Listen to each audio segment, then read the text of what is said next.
We begin with the Liberal leadership race and its newest but highly anticipated entry. Former Cabinet Minister, Finance Minister and Deputy Prime Minister Chrystia Freeland says she is in, announcing on social media, "I'm running to fight for Canada." Her official launch will be this Sunday in Toronto. Freeland joins former central banker Mark Carney, who launched his campaign yesterday, and Minister Karina Gould, who is expected to join the race this weekend. Other lesser-known candidates have said they intend to run, including Liberal MPs Chandra Arya and Jaime Batiste, and former Liberal MP Frank Baylis.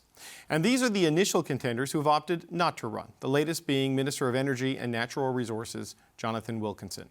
Wilkinson, like other cabinet ministers, wants to focus his energy on dealing with the U.S. and Donald Trump.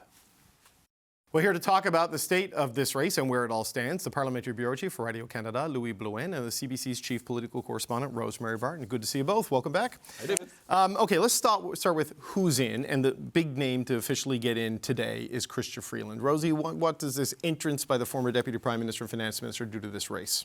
I mean, it makes it a real competitive race. It shows that there are people who were in cabinet, at any rate, who want to be part of it. It gives a strong woman who's now entered the race, and someone who has experience with Donald Trump and managing a G7 economy. So those are all important things. I think, this was her first foray in this op-ed in the Toronto Star, and then launching it on Twitter and the website. We'll see what more she has to say on Sunday about what is compelling her in this moment to take on this fight. Okay, I want to get to that op-ed in a second because it's interesting. Louis, your thoughts on Freeland, long rumored, long suspected, and now official? Yeah, and I think she wants to occupy the space as soon as she can. She saw what Mr. Carney did, and now the Carney people are telling us that they already amassed about $100,000 since yesterday, since the launch. We cannot verify those numbers, but still, so she sees that the wheels are moving in the other camp, and now she needs to go forward. And she's choosing to go forward with ideas and, talking about Trump, which is going to be probably the central point in that race that is coming, and she wants to position herself. It's going to happen Sunday, the day before Trump's inauguration. Right. I think that this is very strategic. She's showing what she wants to do. And I think she needs to occupy the space because now she's not a minister anymore.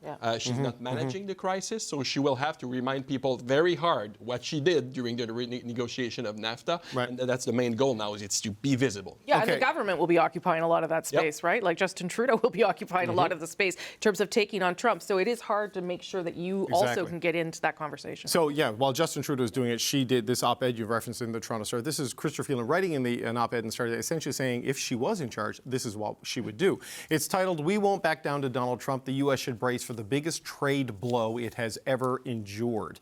And in it, she writes, "President Donald Trump thinks tariff is the most beautiful word in the dictionary. He has spoken about redrawing borders and has threatened economic coercion to do so. If President Trump imposes 25% tariffs, our counterpunch must be dollar for dollar, and it must be precisely and painfully targeted. Florida orange growers, Michigan dishwasher manufacturers, and Wisconsin dairy farmers, brace yourselves." So there you go, Rosie. Dollar for dollar, that is not what the federal government is looking at right now. It's a smaller and grow from there approach because of the economic hit on both sides. She's saying she would be more aggressive than the current prime minister. Yeah, she also says at one point, "We will not escalate, but we will never back down." I mean, in some ways, this is not surprising. When you're not in government, you can say things that you're not going to have to do. You can take bigger punches and bigger steps. One of the reasons, as you guys know, that the government is not doing dollar for dollar is because of the potential impact on Canadians. They're trying to take sort of a phased-in approach to this. And so the next round of counter tariffs, if they have to go there, would be bigger and would start to impact Canadians. But the downside of what she's proposing is that it would hit Canadians in a drastic way as well. Yeah, I mean, Louis, we already know tariffs like Trump is threatening a catastrophe for the economy. You hit back with equal numbers, all the analysis, it just makes it a whole lot worse. But she's saying meet strength with strength is essentially the argument there. That's the way you need to deal with Trump. And I think she wants to play with this, in this character that, is tough towards Trump. And we know that the next president don't really like her. He called her, I think, nasty at some point. So I think she will play that card. I can be tough enough to stand up to this man. I did in the past. I will do it again. But then this $150 billion billion she's talking about that she would return back to businesses, to people. How would she do it? Which sector would she choose? So we still need to see some details about that, I think. But I think it's all the character she wants to become that she's trying to put together at this point. Louis, she's entered with a lot of caucus endorsements, a couple of cabinet ministers, Diane Leboutillier, Mark Holland, with her. What do we make of that? What does that tell us about the strength of Chrystia Freeland right now? Well, I'm still waiting to see what other big players are doing. I'm thinking François-Philippe Champagne. I'm thinking Mélanie Joly. In particular, do they get in, do you think, or do they stay neutral, given what they're doing in Canada, We will US see. thing? This is a big mystery for now. And I think if Freeland or Carney gets the endorsement of Mélanie Joly, for instance, she has a big organization in Quebec. It comes with hundreds of volunteers. That is very important for the leadership race, because all the riding have a certain equal weight. Right. So this is going to be very strategic. So I'm sure there is a lot of, seduction happening, a lot of calls probably to try and get people on board like that. So that's going to be the main point. I think she's trying to score, to show that she's present in Quebec, and she did this letter also in Le Devoir, in the newspaper this morning. She wants to show that she cares about French Canada. But then, what support does she get? That's the big question for me. We'll know, I guess, in the next few weeks. Rosie, what are your thoughts on the strength of Team I think it's really Freeland? important to have caucus support. I think it sends sort of a message around your leadership and your ability to build a team. And I think there were some questions around that, around Chrystia Freeland. So that's important. And it does lead to MPs in ridings being able to go back and say to their people on the ground, this is what I think, follow me there. However, there are other people that believe that the supporters, the members of the party, are going to be energized by the person and not follow necessarily an MP who may or may not be running again. So I don't want to say that it gives her an advantage, but it certainly helps her look like a real credible threat, a credible candidate, a credible leader. But the thing is, what she did, resigning on December 16, a lot of MPs in the caucus are not okay with what she did. It was a shrapnel grenade. And it's very polarizing. Yes. Maybe that's an issue that Carney doesn't have. So, that's where she starts from. So I guess she needs a lot of all the support she can get, because it did create a lot of damage. So how can you mend this? Can you before the end of the race? Yeah. Okay, so let's talk a little bit about Mark Carney, because Lucy finally didn't pull back the football this time. Like, he went ahead with it, right? So he did the Daily Show. This was the speech yesterday in Edmonton, and it was kind of a halting, slow delivery. And I want to show you what we think might have contributed to it. This is what the CBC's Ashley Burke captured from her. Look, it looks like a vacuum cleaner, but that's a screen. That's a teleprompter. And you can see how fast the language is. That is the screen that reflects up, and then Carney can see it. It crashed a bunch of times, and you can see how fast it is moving there.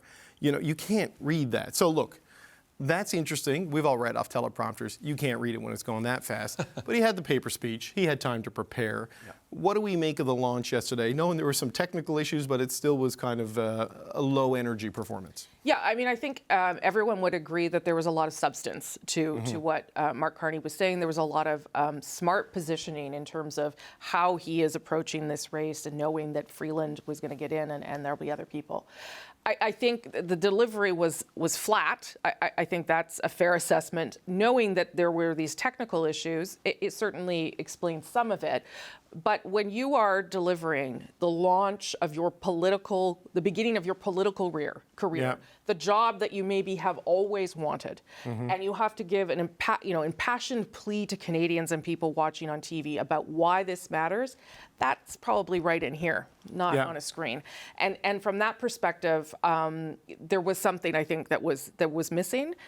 Whether he can improve and whether he can get there in a very short period of time, we'll see.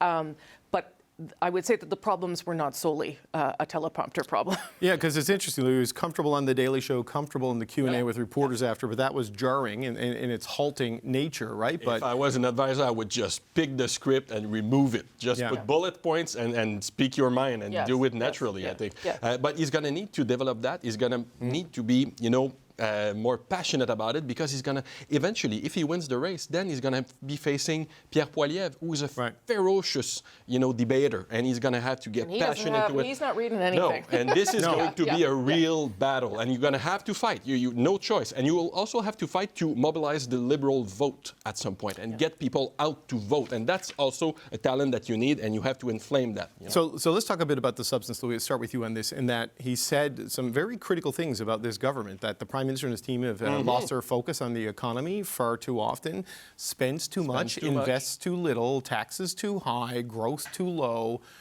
I mean, it sounded like he was getting ready to seek the Conservative nomination in Edmonton with some of that criticism rather than the Liberal one. I think that's the part where he did the best, because he's trying to talk to those centrist voters, probably in Ontario, in Vancouver, who, were fed up with Justin Trudeau, but are looking at Pierre Poilievre, where the public finance message resonates, but they're not sure about the guy. I think that's exactly where he wants to put it. You know? I'm calm. I'm the adult in the room. I can manage this guy this side of the border, and I want to be fiscally responsible. I think the casting, that's what he wanted to project yesterday. I think it was very clear. It was very clear cut for him. So that's the part where he managed it. So yesterday on paper was good. I think on the format there's ways to improve, but I think honestly, like the message, like people know what he's about after that speech yesterday. Rosie, it was very much a focus on the basics that matter to everybody, not appeal to a particular constituency, right? Yeah, and really a pull, as Louis said, a pull back to the center. I mean, at one point he criticized the far left of the party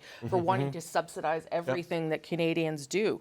That is a real criticism of some of the policies that Justin Trudeau has put in place, and it is a real stark counter to Pierre Poilievre as well. How does Pierre Poilievre criticize that, given that those are some of the things that he would do as well? I thought the substance was smart. This is a serious person who has a serious view of the economy and what needs to be done in order to grow it. And he positioned himself, yes, as an outsider, but also as an outsider that is needed in this moment, because this is not a usual moment. This is what he said. So, that's all very important. But there is still lots of room for criticism and attacks for the Conservatives. This is still someone who has spent a lot of time with the quote-unquote elite of society, and has spent a lot of time in Liberal circles. And if you're a Conservative, you're looking at that and viewing it as kind of more of the same. Yeah, if Canadians want change, he's saying, I can give you urgent change, but safe change at the same time, because I'm not reckless. So, look, sorry, quick. And another important thing, I think it was the carbon tax, the fact that also he's moving off that. A big change there. I think Freeland will go the same way. It's going to be a tougher one for her to sell, I think. Yes, okay. Because she was part of it. Yeah. So, look, I've gone over time, just quick 20 seconds. Karina Gould's going to get into the race. Where's the space for her when she launches this weekend in this? Louis, what do you see? Young people. Women's vote. I think that's where she's going to try and get some support. That could cause some trouble to Chrystia Freeland, I think, during the race. How do you see it, Rosie? Yeah, young woman, mother, successful, energizing, and has a strong background with the Liberal Party. Knows what the Liberal Party is about and is willing to do the work to bring it. She's an interesting character that can come up the middle, but I think she's facing some pretty heavy headwinds on this here. It seems like there's tiers. There's Freeland, Carney, there's Gould, and then there's the others who are considering. She would be that middle tier of it all. Okay, well, you're both top tier. Louis Blouin, Rosemary Barton. Thanks. That was good. I'm back home in Edmonton to declare my candidacy for Leader of the Liberal Party and Prime Minister of Canada. That is former Bank of Canada Governor Mark Carney launching his bid for the Liberal leadership in Edmonton yesterday. Carney's declaration was followed by former Finance Minister Chrystia Freeland, who said this morning she's running for the top job. And sources tell us that Government House Leader Karina Gould will throw her name into the hat officially over the weekend. With three big contenders officially joining the race, the Liberal leadership contest is starting to shape up. Alberta Liberal MP George Chahal is backing Mark Carney. He introduced him at his launch yesterday in Edmonton, even though he's a Calgary MP. And George Chahal joins me now. George Chahal, it's good to see you. Thanks for being here, sir. Thank you for having me, David. Pleasure to be here. You were one of the MPs who told the Prime Minister to his face it was time for him to go so the party could change leaders and change course. Why is Mark Carney the right guy to do that? Well, thank you, David, for having me. And I think Mr. Carney, at this time in our history, is the right leader. He's experienced. He has the credentials to lead us, especially when Canadians have gone through a difficult time. We've seen the cost of living issue, the kitchen table issues that I hear from my constituents top of concern over the last years. And now with the threat of Trump tariffs on Canada, we need strong economic leadership. And I think Mr. Carney provides that with his experience being the Bank of Governor of Canada and also of the United Kingdom. He's navigated economies through difficult times, and he's the perfect person to have here in Canada now to lead us forward. On those affordability issues, Mr. Carney, in a speech yesterday, was critical of the government, of which you have been a part now for a while, saying the Prime Minister and his team has taken their eye off the economy, spend too much, invest too little. It's a bit of an indictment for him to say that for the re-election bid of the Liberal, is it not? Like, he is criticizing the performance of the party and the government he hopes to lead. How do you think that voters hear that? Not at all. I think Mr. Carney has heard Canadians from coast to coast. They've asked for change, and he's going to bring forward change. He's going to bring forward an economic plan, new bold ideas, and a vision on how to move our country forward, how to ensure that we have strong economic growth and prosperity, but also stand up to President-elect Trump and the tariff threats to make sure there's nobody better in this nation that knows our country from coast to coast to coast, who's been through difficult times, who's navigated through the 2008 financial crisis here in Canada and led our country to stronger growth as the governor. So that experience is what we need right now. And, he has all the experience needed to lead us forward. Right. I think it's important that we bring forward that change to Canadians. Okay, all of that experience is the selling point. It's the resume, right? It's the CV that he brings to the table here. He has been in the room at big times during big crises in Canada and in the United Kingdom. If you've been in those rooms, how can you call yourself an outsider when you run for leader? Well, he is an outsider. He's played an important role. He's, was appointed by Stephen Harper. He's had the opportunity to work in governments around the world with them, and also in North America, I'm sure, with a lot of our American counterparts over the years. So he has the ability and the relationships, and he's provided advice and helped two major economies go through difficult times. But what Canadians are looking for is also an economic plan of the future, not just a few slogans. That's not a plan. The plan is that Mr. Carney, as he stated yesterday, he's going to bring forward a bold vision and a plan. And I think being in Edmonton yesterday really connected to his roots in that community, with seeing kids in hockey jerseys, and that his humble roots from where he's come from, and those learnings along the way, and being born in Fort Smith in the north, which has so much potential in northern Canada for our economy, but also for me as a Westerner and as an Albertan. I was proud to stand alongside him to launch his campaign in Edmonton yesterday. You've seen the attack coming from the Conservatives. This is carbon tax Carney. He's just like Justin. There is no difference between these two men. He's been advising this government on what the Conservatives will call the disastrous economic and financial agenda that has led to these problems. How does he overcome that? Because he has supported carbon pricing in the past. He now says the consumer carbon price is probably dead should he win this and become Prime Minister. I mean, how do you explain that evolution and the connection to that track record to voters? Well, I'll let Mr. Carney explain his plan moving forward and the vision. What I will say on the consumer carbon price, we have a rebate attached to it, and I think there's going to be some really important conversations. Low and middle class Canadians rely on those rebates, and we need a plan moving forward. How are we going to tackle climate change? What is the best plan? I think it's important to have that conversation, and I look forward for Mr. Carney to unveil his plan for our economy. But it's safe to say the existing plan of a carbon price, a carbon tax that you pay with a rebate that is means tested, that's not going to be the plan under Mark Carney, because it doesn't seem like any of the candidates is going to stick with that. Well, as mentioned, I'll let Mr. Carney bring forward his plan and let Canadians know what that plan looks like. I think this is a great opportunity for our country to bring forward meaningful change. I hear it at the doorsteps.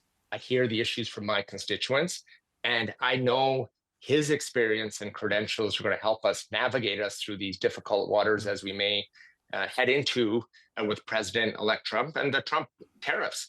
But we do need a strong leadership and national unity to work with our American counterparts. They're a friendly neighbor and a traditional ally.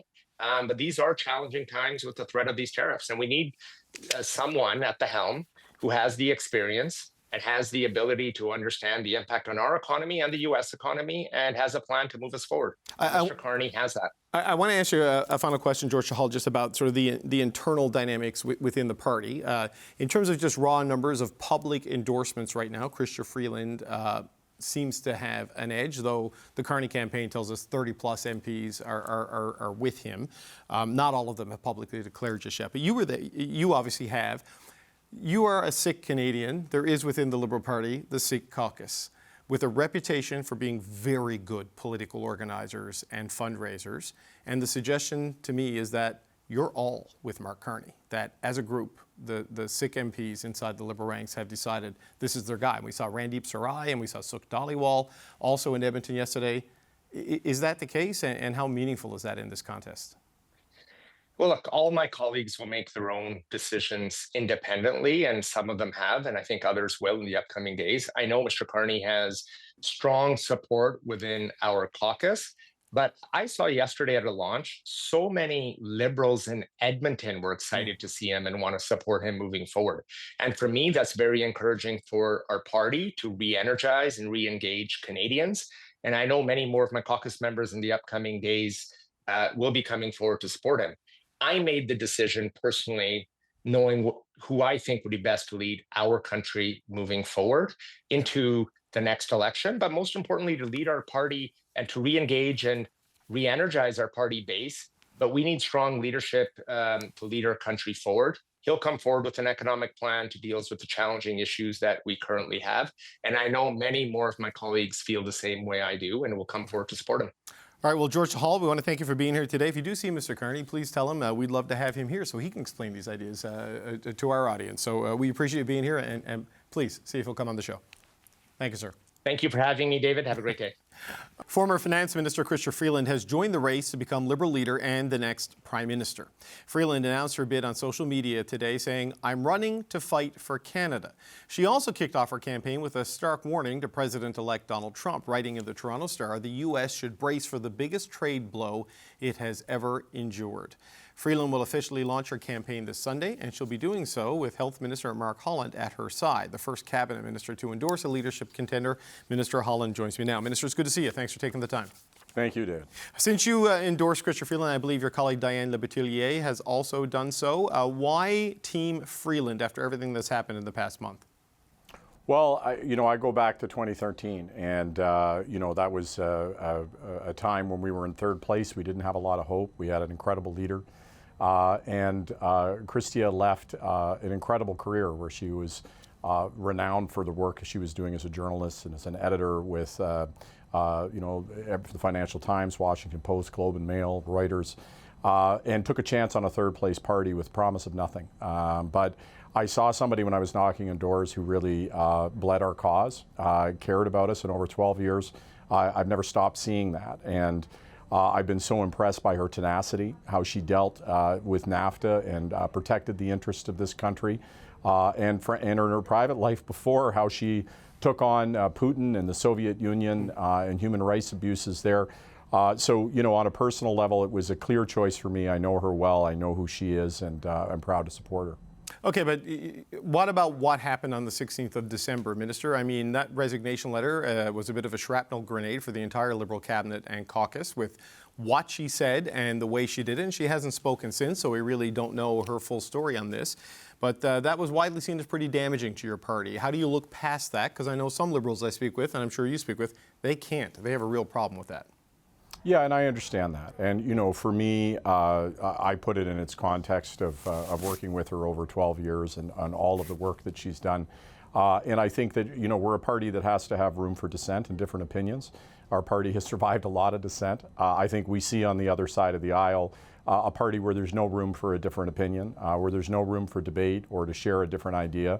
I don't think we can be that party. And I think as a party, we have to be a party. We have to come together, be able to find a way to find a common ground, because the differences that are between us are very, very small compared to what Poilievre would do to this country.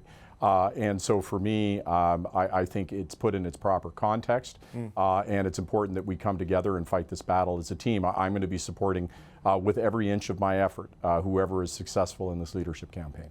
I wonder what your thoughts are on what Mark Carney had to say yesterday at his launch, when he said the Prime Minister and his team have lost focus on the economy. The government spends too much and it invests too little. The candidate you're endorsing was responsible for the spending and the investment, which Mr. Carney is criticizing.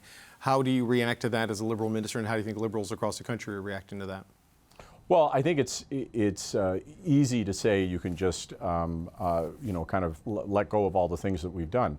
There's no doubt we've made mistakes and we have to do better, and this is a time to evolve and really listen to Canadians. But I also think that, when I think of things like the investments in dental care and pharmacare, there's an incredible record of achievement there that we've been able to accomplish together as a team that need to be defended. Because those expenditures, and I think sometimes this is misunderstood, making sure somebody gets dental care is not just about the social justice of somebody getting dental care. It is about prevention. And we have a broken health system. If we keep waiting for people to get sick and then dealing with it, the expense of that is absolutely astronomical. Childcare is another one. If a woman doesn't have the ability to be able to go to work and have high quality childcare, that has huge impacts on productivity. So these things aren't just social justice; they're deeply tied to the economy. And I think I'm wary. This is the thing: our Liberal story has to continue. It has to evolve. We have to do better. But I think we need to continue it with somebody who knows it and has been fighting alongside, so that we can make that change from a place of being proud of the things that we have accomplished. She would certainly know the story, but one of the criticisms of Chrystia Freeland is her ability to tell the story. And, you talk about affordability in the economy, and we heard very clearly what Mr. Carney thinks about the record, but, she's been criticized for the Disney Plus moment when she said that's one way to cut back on costs, talked about a vibe session. I mean, how confident are you that she can connect and explain to Canadians who feel like things have gotten worse in the years that she was the Minister of Finance in this country? Well, I take a look at how she navigated the whole process around renegotiating NAFTA and dealing with Trump in the first round. That was incredible what she did for this country and how it protected our interests. I think when I look at a lot of the policies that we've had, again, talking about whether or not it's in health or in helping people participate in the workforce, or what we did in the pandemic. We had one of the best pandemic responses anywhere in the world. So I think there's incredible things there. Now, I think we need to evolve. I think we need to change. I think we're in a very different environment. But that involves building on what we've done well, acknowledging what we need to change, and being there with people who actually know this business. Chrystia has an incredible resume, not just outside of politics, but in politics, being there alongside of us and doing this hard work, and that's important. This is, I can tell you that, of course you're going to make gaffes, but I'm not projecting or imagining her ability. This is something that she's demonstrated. But, Minister, as a final point, I've watched cabinet ministers and interviewed them as they defend the carbon tax again and again and again across 3 elections, across 10 years. And now it sounds like Mark Carney is ready to get rid of it. We're being told that Chrystia Freeland is getting ready to get rid of it. I mean, how do Liberals in the next election look Canadians in the eye and say, yeah, we were wrong on that carbon tax and we're going to throw it overboard? Well, I think it depends on what you're looking for out of politics. I fundamentally believe politics is a process of consensus building, of bringing people together, of finding middle ground and finding a way forward. And there's no doubt the position that we've taken with respect to the importance of the environment and the economy, that those two things go hand in hand. But there's been a lot of division on this. There's been a lot of confusion. And so coming back and saying, okay, let's build consensus. Let's work with other partners. Let's find a middle ground. That to me is reasonable. We got to follow science, data, and evidence. We got to be reasonable people. We got to listen. I don't think that's a failure. I know the Conservatives would call that a failure. I don't think Mr. Poilievre would ever change a position or admit he was wrong on anything. But I don't think that's leadership. So I don't particularly in my life, personal or professional, ever have a difficult time saying, okay, there's too much conflict here. Maybe we have to find a different approach to get to the same value. Health Minister Mark Holland, appreciate the time. Thanks for being here today, sir. Thank you. Appreciate it, Dave.